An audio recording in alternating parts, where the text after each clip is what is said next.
To make a very long story short, my friend has a sister with some mental health issues that I'm not privy to. She got pregnant a little over a year ago and claimed I was the father. I knew this was BS because, firstly, I've never hugged her, let alone had intimacy with her, and secondly, at the time she would have gotten pregnant, she was staying at a friend's place for a month. She refused a prenatal paternity test, so I made it clear I wasn't signing anything or having anything to do with the kid. My parents found out, and it got ugly. They said they never raised me to be a deadbeat, and accused me of dropping the ball with lots of very nasty comments from all three of us. I admit, finally, when she was about 6 months along, they said they couldn't keep me in their lives if I were trying to skip out on being a dad, and they disowned me. My mom was there when she gave birth, and not long after. A paternity test showed it wasn't mine. My parents have been blowing up my phone, apologizing, offering money, and anything to get me to forgive them. I kept some money they sent me, a few hundred, and said that if they were willing to disown me over that, I wouldn't open myself up to another risk. Most of my friends support me, but a few others, as well as my therapist, said I should give them another chance. I don't think so. They failed as parents and took the word of a random person over the word of their son. If you do end up giving them another chance, make sure they know how badly they screwed up. They showed you who they are. Believe them. They're not on your side and don't deserve another chance, not to mention your mom was at the birth. Boy, your parents seem to want this to be true. I think that's precisely what it is. Otherwise, why wouldn't you just wait 3 months to do the DNA test? Oppie is adamant he's willing to take it and decide from there. Why else would you behave so irrationally about this? In my experience, some people act really batshit crazy and unreasonable about becoming grandparents. Usually it's people who are trying to fill some void from the guilt of how they raised their own kids. I'd bet money Ope's an only child, and now the parents are realizing that they aren't going to get to become grandparents unless OP forgives them. Life is not a romantic film. It's not always the case that an apology fixes everything. Dude, the only person in your shoes is you. Nobody else. Therapist, family members, friends. Nobody gets to tell you that you should forgive your parents or have contact with them. Get a new therapist ASAP. No professional would tell someone to ignore their boundary in this situation. Not only that, but I would also consider reporting them. It's highly unprofessional and unethical. Who knows how many people might have been harmed by their advice? It's never the role of the therapist to tell you what to do. And this kind of behavior may put many people at risk, especially if someone is a victim. Just a note, when I was 16, my grandparents gave me a disowning as my 16th birthday present. It came in a nice card and everything. I opened it up and it read, "You are dead to us," and had some accusatory stuff because they didn't like my dad. It was wild. My kid brain didn't understand it, but I reacted in a way they didn't expect, sort of like you, OP. I wrote them a letter back and said, "Okay, I will respect your disowning of me. I am now dead to you. I understand, but I'm holding you to it. You want me out of your life. Okay, I'm out. Forever. Don't come back. You did this. Stick to it." Of course, they didn't stick to it. They came back, just like your parents. They didn't even have the decency to admit a mistake, though. They just sent me a greater present and expected to buy their way back in. No apology needed. I rejected the box of gifts. Most of my family is freaked out about this too. All the people who are making you feel bad about this, they don't know your heart. They'll tell you you will regret it, but you won't. Importantly, it's been 35 years since they disowned me, and I have never regretted it. I have been married to my wife for 5 months, living together for almost a year before marriage. My stepdaughter, Anne, and teen used to split time between her parents, but is currently with us full-time as her father will be overseas until August. I also have a son, Leo, nearly adult, who lives mostly with my ex-wife, and with me on weekends. The kids go to different schools and have a decent relationship. My wife and Anne are great cooks. My wife's parents came from another country, and she and Anne regularly make exotic dishes from their homeland, which are delicious. My son and I appreciate the dishes, though we still have problems learning what is what. A few days ago, Leo stopped by for something he'd left. Nobody was home, so he let himself in. Leo said there was a big pot of stew on the stove, and it smelled delicious. He asked if he could have some. My wife or I often make a huge batch of food when they cook, so it was nothing surprising. I told Leo to go ahead and just leave some for us. Now, Leo is a wrestler, and he eats a lot. A while later, he sent me a photo showing me how much stew was left in the pot. I could tell there were at least 5 servings left, so I thought nothing of it. An hour later, Anne called me, upset. She asked me if I'd eaten the stew she made. It was a special recipe from her grandma, and she invited her friends over to try it. She said the stew was supposed to feed 9 people, and she invited 6 friends. But someone had obviously eaten almost half of her stew. I told her it was Leo and apologized, telling her she could order pizza for her friends and I would pay for it. Anne said it was poor compensation for her friends, who were looking forward to her stew, which she spent hours preparing. But she did take my offer. When I later apologized and had Leo call to apologize, she said she accepted our apologies, though she's been relatively quiet around me. My wife, told me I shouldn't just allow Leo to eat whatever he wants in our kitchen, as sometimes she and Anne have plans for their dishes. I think it's usually ridiculous that Leo isn't allowed to eat things from his own father's kitchen, and if my wife or Anne has a special plan for their food, they should just put a note on it. Otherwise, things in the kitchen should be up for grabs, as the kitchen is a communal space for food, and I pay for most of the groceries. I think if Leo isn't allowed to have the food, then it's like he's not part of the family. I'm willing to talk to him about portion control, but other than that, I think he should be able to eat what he wants in the kitchen, unless there's a note saying not to. Am I the idiot? Was putting a note on it a previous rule, or did you make that up to excuse your rudeness? Do you do the meal plan for each week, deciding what to cook and how much to buy to serve all? Do you do all the grocery shopping? Do you cook every meal? Did you cook this one? Did you replace the ingredients so she can make it again or ask what she wants to make next time?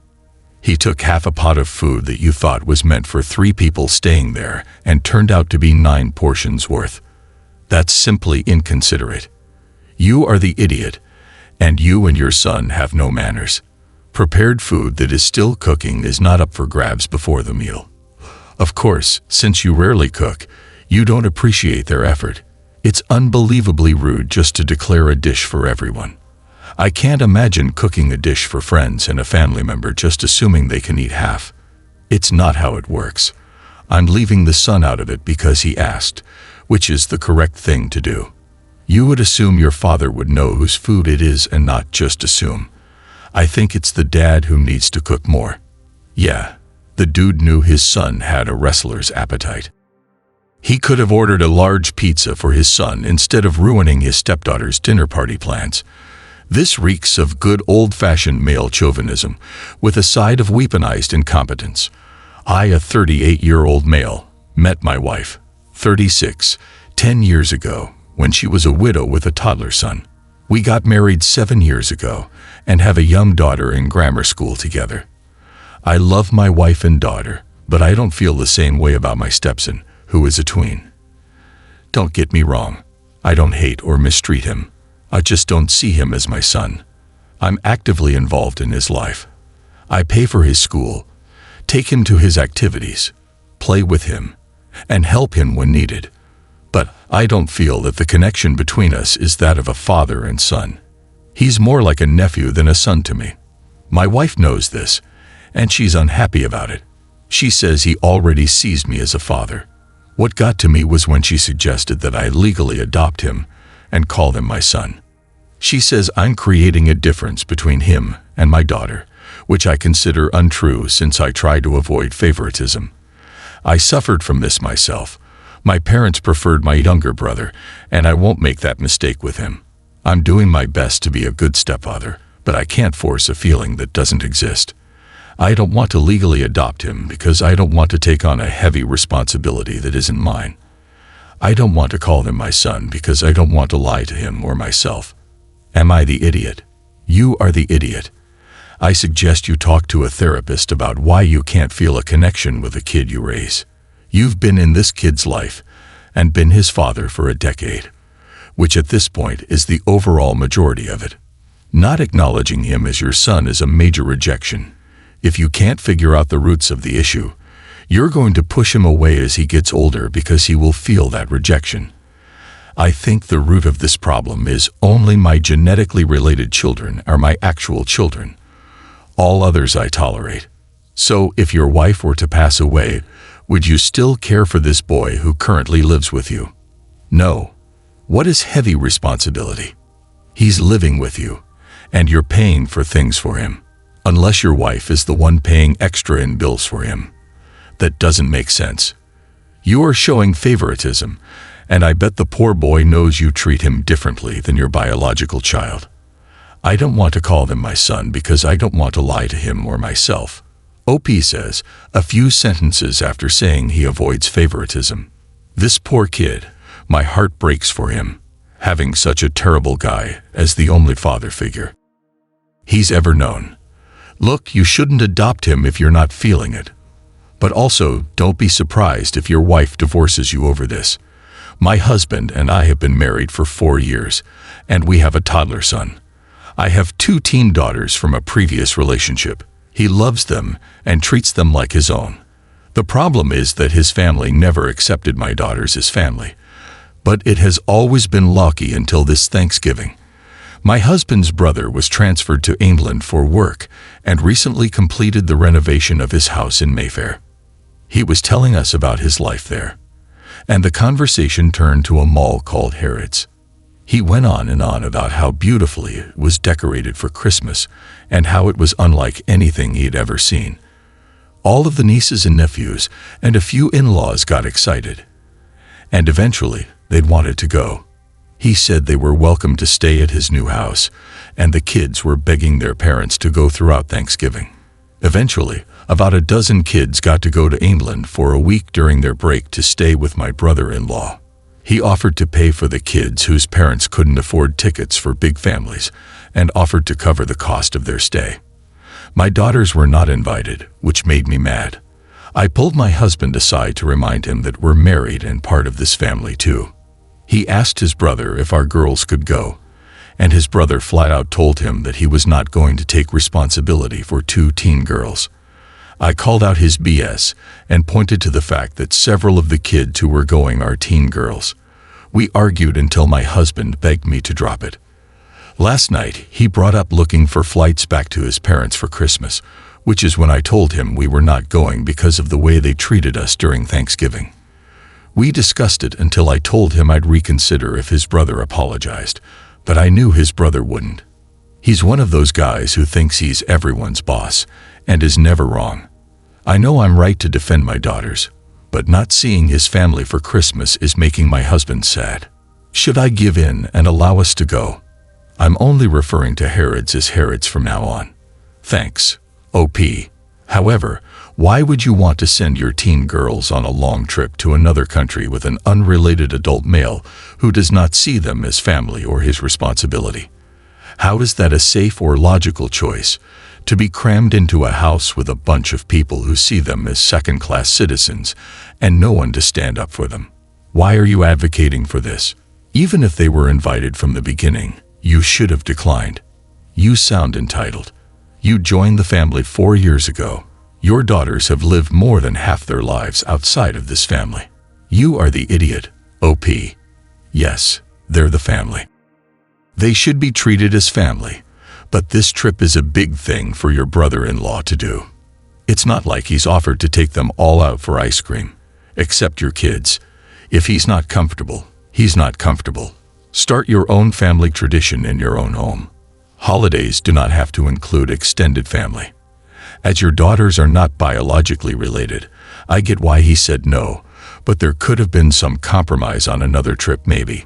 If your husband needs his family during the holidays, let him go alone while you enjoy your holiday with your children and any family or friends you have. You don't need your husband to have a good time. Oh, poor husband, your daughters get rejected by his awful family, and now it's Christmas. He can't catch a break.